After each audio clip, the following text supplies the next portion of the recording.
Hey guys, welcome back. It's been a while since we did a full feature video on Ray, so today's going to be a busy one. I want to sit down and talk to you a little bit about the front suspension that we've designed for this truck. I teased a little bit in the last video that I would spend some time, so we're going to dive into that a little bit, kind of show you some of the geometry that can be changed in that front suspension, talk about some of the components that were used and why we did what we did. So we're going to cover that, and then we're going to go ahead and epoxy prime my cab. What you guys haven't seen is over the last couple months, we've been prepping this cab, doing a lot of metal work, repairing a lot of damage. We put new cab corners in it. So today we're going to epoxy prime it and we're going to try to go ahead and transplant and set it on top of the frame. What we want to do is check clearance of like the transmission, engine, and then where my drive shaft's going to be, see if we're not going to need to notch the back bottom of that cab. So anyways, it's going to be a pretty busy day. Let's just dive right into it.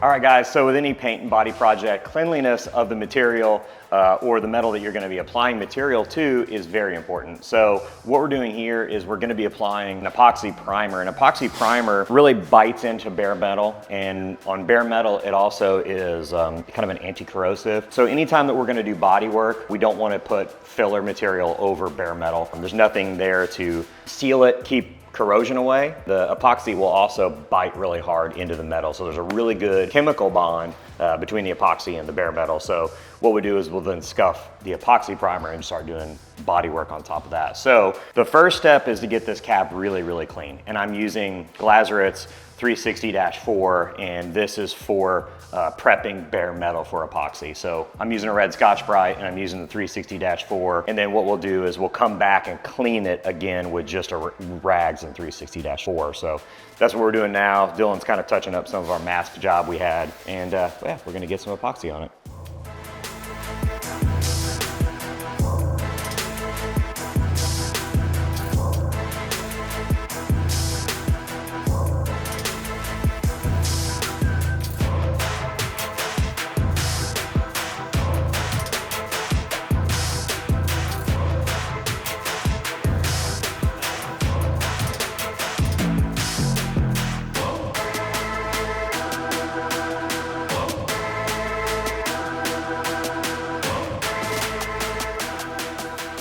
All right, so we just finished wiping it with the metal prep, and if you guys noticed, you probably noticed that it was already scuffed. Well, the reason we went back and scuffed it with the metal cleaner was it sat for about a week and a half or 2 weeks, so there was probably some really fine micro specks of rust that were on that bare metal. So it was just the safest for us to go ahead and hit it all with the red Scotch-Brite and the cleaner.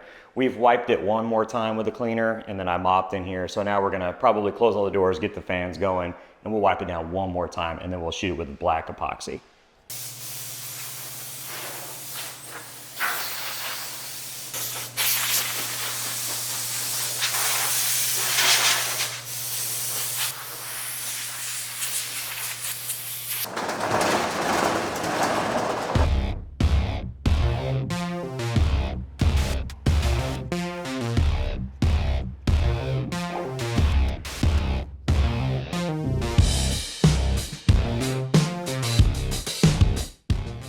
All right, so as with any paint material manufacturer, there's always a tech sheet. So I was lucky enough to get in with BASF and a really nice guy named James Stepp, and he has emailed me all of the tech sheets for all the materials that I'll be using from BASF. And when you have the tech sheets and you have the right product, it's so silly easy. Like this one here is the epoxy. It's a black epoxy primer, and we're gonna mix this one 4:1:2 activator reducer. So I'm gonna go ahead and mix this up now and should be ready to shoot it.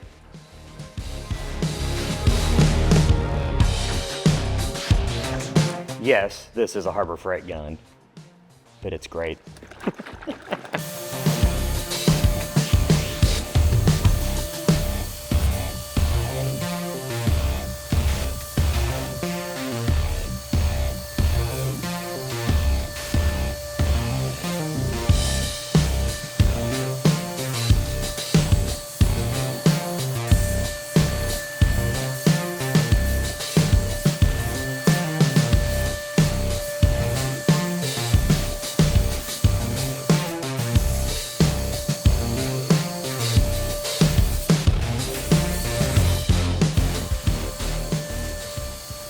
we got our first coat of primer on. Covered really well. Mixed just the perfect amount. So we'll see if we can let that flash and hit it with one more coat.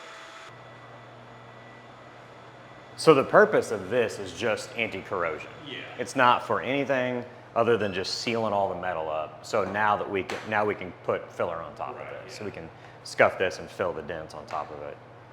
You guys can see here how it's ringed up around, this is just where we broke through sanding and blocking down the original paint. But after one more coat, that should seal it up even better. And again, it doesn't really matter. We're still gonna body work on top of that and then 2K primer on top of all that. And that's what'll level and smooth everything out nice. But this is just to mainly seal up that metal and keep it from corroding. And it also is a good thing psychologically for me to just see one whole color. I get distracted by like seeing a bunch of bare metal and a bunch of old paint and stuff like that. So, did you hear that? That's the sound of the second coat going on.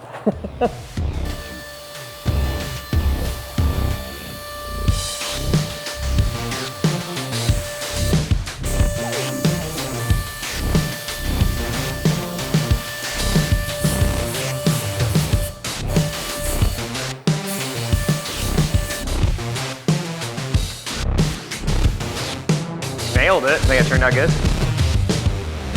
All right, so we got both coats of epoxy shot.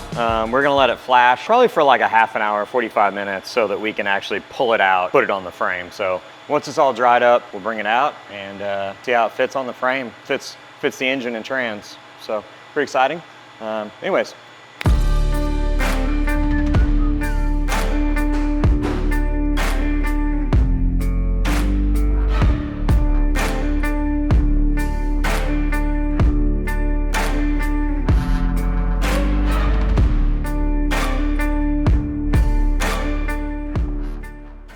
Okay, it's finally the thing you've been waiting for. The front end is on the truck and I'm gonna break it down for you. So this is a completely new subframe, completely new shock towers, completely new control arms. These are the Ridetech triple adjustable coilovers that I got originally from Ridetech, and this is also built all around their new Ridetech AFX spindle. So that's a spindle for the A, F, and X bodied cars, but we are using them because I like them so much. They're a unit bearing spindle, they're affordable, the height is great, and it's got a bolt-on steering arm, so we can machine our own steering arms and place the Ackerman angle right where we want it. So to dive right into this, I'm sure you're probably thinking, ooh, this looks like a lot of work, and it totally is. But if you're a guy that wants to put in the work and has the capacity to cut and weld, this is an awesome option, I think. What we did and what eventually you'll be able to do when you buy this kit from us is you take out the steering box and the idler arm, and we've got this big fixture that bolts into that place. It's like a suitcase, so to speak, made out of steel. And you'll set the entire stock frame up on jack stands, you'll level it and square it, and then that fixture will hold these rails together and it'll hold them, up off the ground. So then you'd have to take a plasma cutter and plasma cut out all the factory subframe. And then behind on the back side of the lower control arm, there's a small pocket you'll have to cut off and then metal finish all that stuff. But that's the hardest part of the job. Once all the cutting and grinding is out of the way, from there, all you gotta be able to do is follow instructions and be able to operate a MIG welder. If you can do those things, you can have an awesome front suspension, but in my opinion, it's the only replacement front suspension system for an OBS that has ideal suspension geometry. There is no other suspension on the market that has the geometry that you would really want if you're gonna do the type of stuff that we wanna do. So the way it comes and the way that we've got it installed here is the subframe is one big unit and it really just sets on the top of the frame rails and is located by some common holes that are already in that factory frame. And then we've got a bar that we'll send you that slides through 4 common holes in the factory frame too. And then our templates will actually sit right on that tube and lay forward, and then you can simply just Sharpie mark all your cut lines. And once you cut off material, you've got big boxing plates that'll slide on from the outside that you'll weld in. And that's what eliminates the big coil spring pocket and really just makes the frame stronger again. On this chassis, we have the 5.2-inch stroke shock. That's really already what I had. So we made these spring perches a little taller. In the production models, we're gonna step down into a 4-point-something-inch stroke shock, so the towers will be a little bit shorter. So if you wanna run a single turbo, you can put a turbo over here. My subframe has that factory engine offset to it, so the factory OBS engines and transmissions were all pushed to the passenger side 1 inch. I kept that because I'm gonna put a supercharger, like a belt-driven supercharger on this side, and then I thought it was just worth testing to see how well that we got the engine to sit in the factory position. So this one is the offset engine. When we sell this subframe, we're gonna have an option where you can run a centered transmission if you want to as well. So that's that. The upper control arms are an off-the-shelf control arm that we're working with another manufacturer to buy. These systems will come with how low friction ball joints, upper and lower, which are adjustable and rebuildable. So if you've ever done a lot of road racing or autocrossing and you have just a normal part store ball joint, we would catch ourselves like replacing the ball joints every year or so. So these are a nice option so that you can just take them back apart, re-grease them, clean them, and then just set them back up again and get the lash or the amount of free play in them just right. So though they're gonna be standard, some of the adjustability with this is that we have anti-dive adjustment. So we have slugs in where the upper control arm mounts, so you can pitch the upper control arm up or down to adjust dive or anti-dive, pro dive or anti-dive. And then we've got camber adjustment that's just literally shims, shim plates that'll drop in. And then caster is slugs in the control arms too. So then you can flip the slugs and kick the upper control arm back and forth. So lots of adjustment. These steering arms are just fabricated steel for now, but there'll be a machined aluminum steering arm. And we're gonna put slugs in those too so that you can change how much Ackerman you have. So again, this is a really advanced, tons of geometry options, tons of adjustability. I'm just so proud. We built the lower control arms too, and I don't want to cut out anybody from this because there's been so many friends involved with this, but Nick and Scott have been pivotal in helping. You guys met Scott and Nick in the earlier episode where we talked about the rear suspension. Nick and Scott were absolutely the ones that really made this come to fruition. You know, a lot of my ideas are involved in this, but kicking this back and forth, Nick is the brain and got a lot of this going for us. So I'm happy to be friends with them and partnering on a lot of this stuff with them. But yeah, that's a lower control arm that's fabricated. It does have a press-in ball joint. But another cool thing that we're doing is we're having multiple holes in the sway bar arm, but then we're also making the in-link attachment to where you can change the motion ratio on the control arm. So you can just pull these aluminum spacers out and shift them around to change how effective the bar is on the lower control arm. And then obviously we've taken the opportunity to develop a brake plumbing package around this front end. We're obviously gonna have a brake plumbing package for a totally stock OBS, but if you bought this front subframe from us, you'll be able to buy the softline plumbing kit that plumbs the brakes. Super easy. So if you do go cutting your stock stuff out, it's very, very simple to put these brake hoses back on. So my truck has a Sweet Manufacturing steering rack on it, and that will be an option if you guys buy this front suspension. The standard rack will just be a Flaming River rack and pinion, allowing you to option this down to a little tighter budget if need be. But if you wanted the most hardcore steering rack, I think this is what I would put my money into. The cool thing about Sweet Manufacturing is we can specify everything. The speed at which it turns, how heavy the steering feel is all options when we order them from Sweet Manufacturing. So my steering ratio is a little under 10-to-1 because I want to do a lot of road course stuff. We don't have to go that fast, or we could go faster. So there's a lot of neat options in steering when you guys order these front ends. One thing that's really cool too that we did is that a lot of times you guys have to adjust bump steer out at the tie rod end. I'm sure you've seen them before, but there's bump studs that you would put in the spindle, and then you would just shim the outer tie rod up or down to dial in your bump steer or lack thereof bump steer. On the Sweet Manufacturing rack, we had this one built with vertical adjustment so that you can dial in your bump steer on the rack and not out at the spindle. And another thing that's always a pain in the butt with these big wide wheels and tires is doing the alignment, trying to get a wrench like in on the tie rod adjuster. So what we did is we put a double end adjuster on the inside.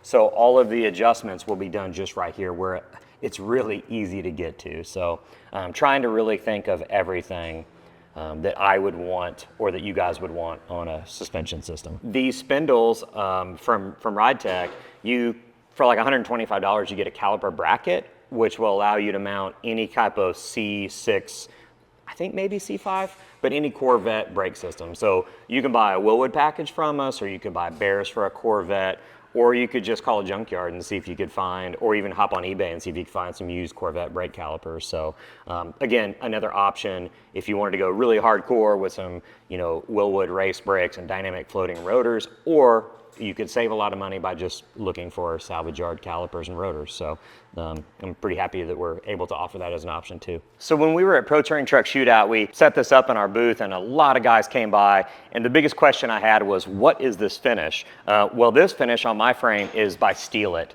You guys have maybe seen it before. A lot of the Ultra 4 guys and a lot of the desert race trucks, they spray all their chassis and just Steel It. Steel It is like it sprays in the consistency of like a 2K primer, but it's direct to metal. So all I did is just sandblasted this entire frame, and I hung it in my paint booth and I shot it with Steel It. You don't have to do etch primers. You just got to essentially create a lot of tooth with sandblasting and keep it clean, or clean it really well, and then just shoot it with Steel It. So I bought a whole gallon because I'm going to do the interior of my cab too. But I was able to do this inner stiffener, that stiffener that I made, the rear end housing, the frame, everything, and I used less than 3 quarts. So by the time that I've painted the inside of my cab, I think I spent $400 through Summit Racing for a full gallon. And what's so neat about it is that it's comprised of what they call micro flakes of 316L stainless. So its anti-corrosive property is from all those micro flakes of stainless steel laying down and creating like a seal essentially over the material. So another thing that's good about that is that you can weld directly to this too. So you could come back and you could make a repair or change a bracket. And knowing myself and the progression of my stuff, I'm sure I'm gonna like cut and change things. So I'll just be able to weld right over this and then touch it up. That's one big talking point that a lot of people have asked questions about. And just so you know, it's Steel It and available through Summit Racing or directly from Steel It or Amazon or whatever. So that's that.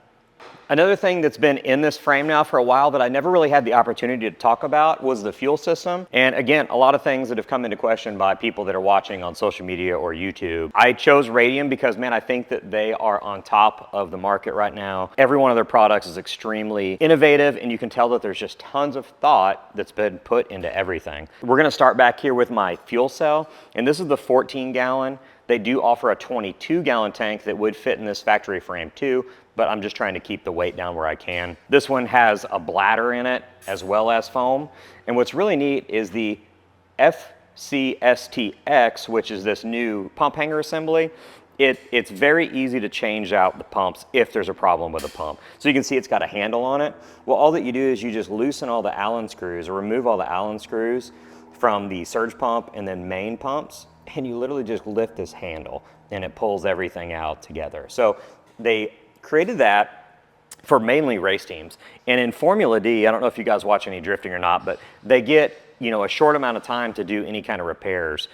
So if they had a pump failure, they could literally grab another one that's already pre-wired out of the trailer, zip these screws out, throw the whole new pump assembly in it, and be right back on track. So I like that. Mine's equipped with 3 Marlboro 450 pumps. So we've got one surge pump, or it's a pump that's actually in the main tank, and it lifts that fuel and fills up a surge tank. And then I've got dual 450s inside of a surge tank. So that way there's no fuel slosh. And then the fuel that's returned from the regulator dumps into the surge tank too. So that surge tank is always topped off with fuel.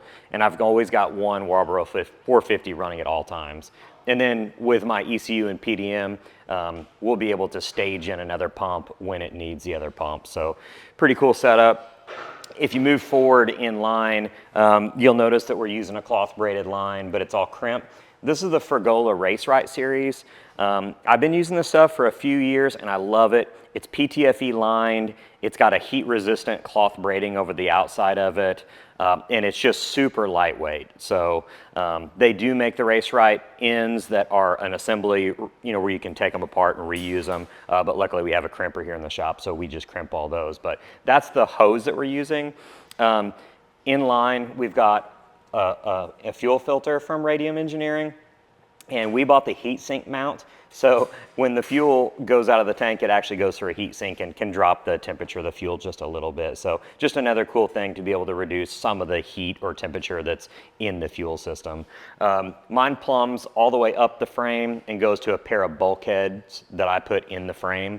And then we'll feed the engine from the Dash 8 bulkhead. And then it goes through the rails. And then my absolute favorite Radium product that we sell or that they offer is the fuel rail mounted pressure regulator. It's amazing. We put them on all of our builds now, and it's just the coolest idea ever. It can swivel. The boost reference can turn around and aim wherever you want it to. And then the return on the bottom, you can turn it as well. So just a super cool thing. And we recently got Corey Ivy's truck running on one of these. And adjusting the fuel pressure is so stupid simple. Used to have like a friend that would have to hold like an Allen wrench and a screw, or and a normal wrench, and adjust it and tighten it and then go back.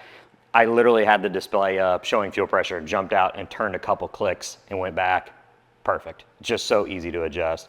But mine, we're gonna remote mount a pressure regulator, or not a regulator, but a pressure sensor, so I'll be able to monitor fuel system pressure. And then fuel just makes its way back through the tank through just a factory GM ethanol content sensor, because I will be running E85, or I'll buy E by the drum. So anyways, that's the fuel system. Again, huge thanks to Radium Engineering for making the coolest fuel system products that you can buy. I've loved working with them over the past few years. And then the other is Fergola, US plumbing manufacturer that has just been awesome to work with over the past few years. So that's the fuel system. Really happy with how that turned out. I guess one last thing to talk about that we can see on this chassis and will be a cool option for you guys in your trucks is the chassis brake plumbing. We already talked about the availability that there will be for the front stuff, but we're gonna run a single hose all the way to the back and sell it with a bulkhead. And then, as you can see on my 9-inch housing that is specific to the OBS, is its softline plumbing package too. So it comes with our little bracket that mounts the bulkhead, hoses that go straight to each caliper, comes with like little weld-on guides to locate the hoses. So anyways, really happy about all the softline packages that we're starting to develop. So if you guys have ever tried to bend stainless, if you guys have ever tried to bend stainless hard lines or do flaring, and you curse every time, well, this is the solution for you. It's super easy to install, and you guys can do this in a couple of hours. So anyways, I hope you've learned a little bit about Ray's chassis. I hope you're as excited as I am about that front suspension package. I think it's gonna be everything that we want on track, and I don't know, I'm kind of reinvigorated and motivated to work more and more on this truck now that it's in a full roller. I just feel like I'm finally getting there. So anyways, thank you guys for waiting so patiently for this video. I know it's been long overdue, but this is it, and I'm pumped.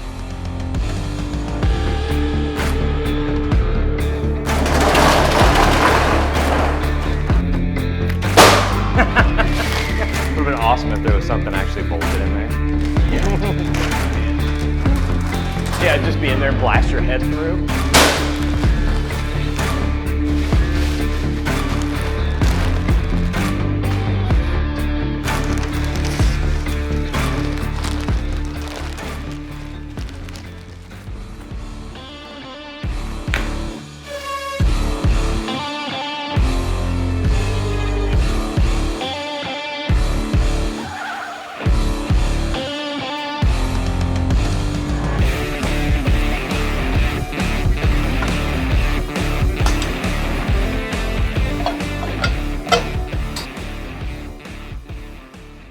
Cleaned and Scotch-Brited, and then I'll probably bedline the bottom of it. This will probably have to come out. We'll see. And then I think that, see how this side has these like little plates on it? Like I don't believe that this side did. Remember, this side was rusty. Yeah. And then this side doesn't have one. It doesn't look like there ever was either. No, I don't see any spot weld marks. We don't have another OBS here, do we? No. No, we don't. We have an NBS.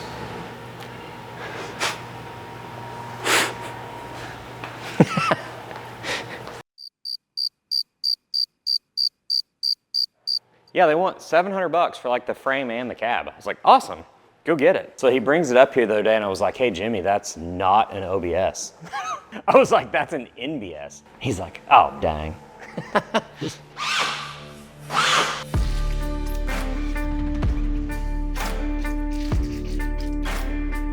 So all we're trying to do now is just get the cab down and get it squared up perfect so that we know how far we can move the cab down, if any.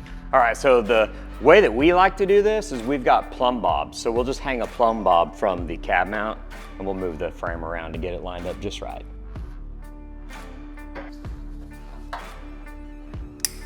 The frame needs to go this way? Yeah. Okay. 1, 2, 3. 1, 2, 3. Oh, 2, 3. Oh! All right, we'll just kick the tires and roll it. Let's try that. Way off? Or no, 3. Check that out. It should be pretty close on the back. Yeah. 3. Shit, I was about. Pretty good right there. Good enough for who it's for. Or the tunnel fits the motor and trans. Our billet cab mounts, and these are the stock height. What I'm wanting to do is machine them down as much as I can get it down and the cab still fit, because I'm already gonna have to raise my bed floor, so I wanna essentially body drop it and put the body as low as I can. And then I'll have to cut off the core support mounts and move the core support too. But if you guys are familiar with these frames, the frames are really tall and the bottom of the rocker sits above the bottom of the frame rail. So I want to get it down towards the bottom of the rocker, down towards the bottom of the frame rail.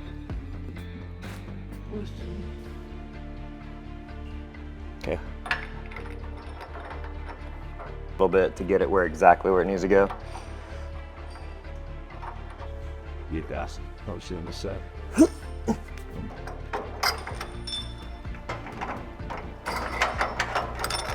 I'm good. You want to just come down a hair? We're good.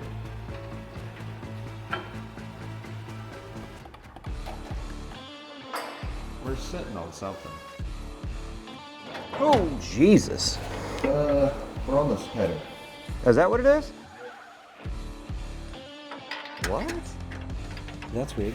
Yeah. I wonder why. Weird. Maybe I've got this motor backfired. I mean, that's the LDS header. Tandem header in its place, and it's too close. We're gonna pull this header. It was just a mock-up header anyway, just to kind of show off headers for Pro Touring Truck Shootouts. We'll get it out of the way.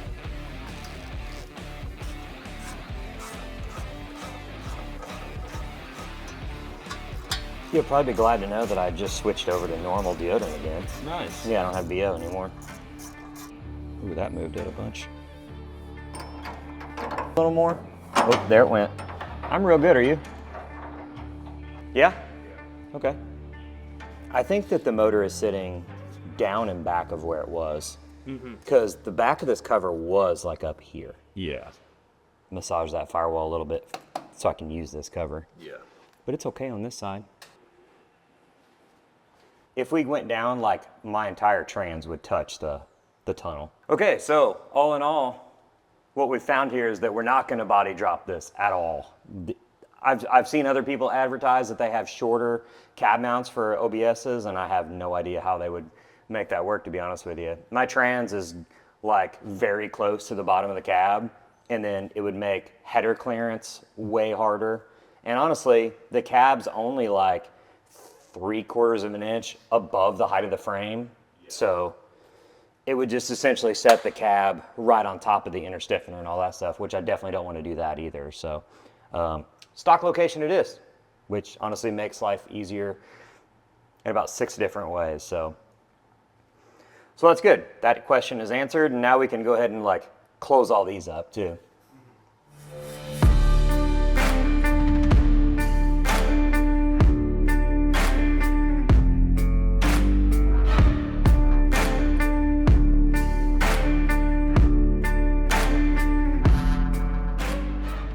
Okay guys, it was a really big step for us to be able to epoxy prime the cab and get it sitting down on the frame.